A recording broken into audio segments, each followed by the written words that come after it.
Hello, I'm Harold Munro, Deputy Managing Editor at the Vancouver Sun, here with Daphne Brahmam, our columnist, who's been looking, of course, like everyone, watching the riot the other night, and wrote a column in today's paper looking at the best and worst of Vancouver.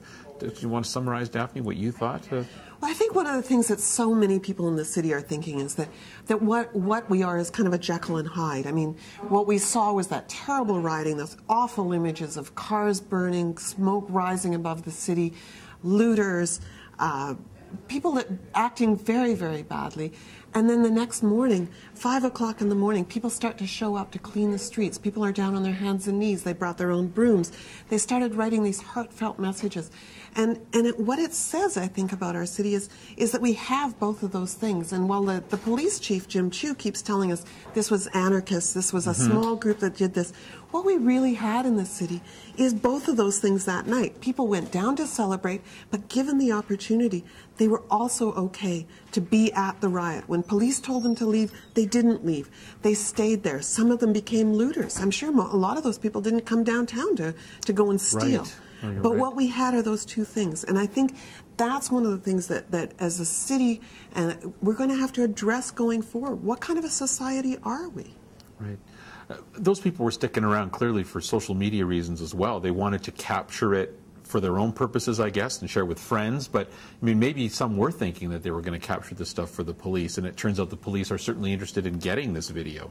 Where do you think that takes us? It's certainly different from '94. We didn't have the same sort of thing. But I think that's a good point, though. Yeah. In '94, we still had a riot. So there were people that were saying, you know, maybe it was social media that pushed the rioting. I don't think social media pushed the rioting. But I think, you know, you and I we've been journalists for a long time. When you're actually there thinking you're doing a job, and a lot of people are now thinking that they're citizen journalists. Right. And so they stay and they feel somehow invulnerable. So you saw people that were literally standing where cars could have exploded, standing there taking these images. The other thing that I think is really interesting about the social media part is that so many people are posting these images that are really quite damaging. I mean, they could be actionable. They could be charged because of some of those images. Some of them they captured themselves. Their friend captured images. And signed their name to them. Tagged their names on the photos. Yes. And I think what's interesting is that now some academics and some people are saying, oh, well, we can't use these images because if we use it in Vancouver, then we could have repressive regimes using this to crack down on citizens. But somehow, you know, the virtual reality, the virtual world, it is colliding now with the real world in a way that a lot of people who exist in this virtual world don't like, because it is a bit of a Wild West out there. I mean, it's kind of a wild place where people can talk about things that they don't want other people to hear. But, you know, what we've seen with Facebook, people post all sorts of things on that normally you would never put up for other people to see. And so I think there's a sense of invulnerability that we're seeing on the internet that the police are now tapping into. Yes. And it looks like the police are getting overwhelmed with the amount of video and photos that the public is submitting, and that creates a whole nother level of work for them, I guess, to go through this material. Right. And some are talking about perhaps we should just charge, you know, the anarchists, the few ringleaders, and forget about the other people. But what are we left with then?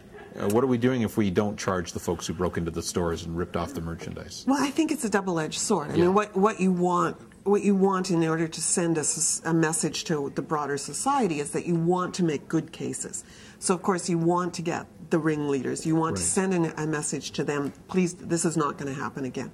But I think with some of the lessers, the ones the what can we put them? The accidental looters. I think you also need to charge them.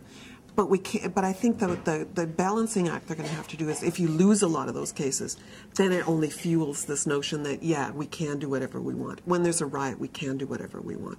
But I think they're going to have to try very hard to send this message that, and I think Gregor Roberts, the mayor, today was saying, too, that those heroes, those people who tried to stand up to the crowd, that they also need to be celebrated. It's our city! What's the point of rioting? It is our city! And they need to be recognized in a way that really sends that other message. It's the reinforcing of the good Vancouverites versus the bad Vancouverites. We're also getting mixed messages from different quarters within the police today about whether they were prepared or how prepared were they. I mean, Jim Chu acknowledged we need to do a review of the situation, but he was confident that he had enough police resources out there and that they had a plan and they followed the plan and they contained what could have been something much worse. And clearly they did get it under control. There was no loss of life, thankfully. And there was obviously some damage and a few injuries. But the head of the police union is telling our reporter Jeff Lee that in fact there were warning signs in advance of the riot and that they could have been better prepared. He's short on specifics. Maybe that will come out as we go along. But do you think we need to have any kind of I hate to use the word, but an inquiry into what happened here? I think you always need to review these things. I mean, obviously something went badly wrong. Whether the police, whether you can ever have enough police for 100,000 people. With that many people. Yes. I don't think it's possible. What happened during the Olympics was that they identified people early. They did a great deal of intelligence, work in advance. Yes. But they also spent $1 billion.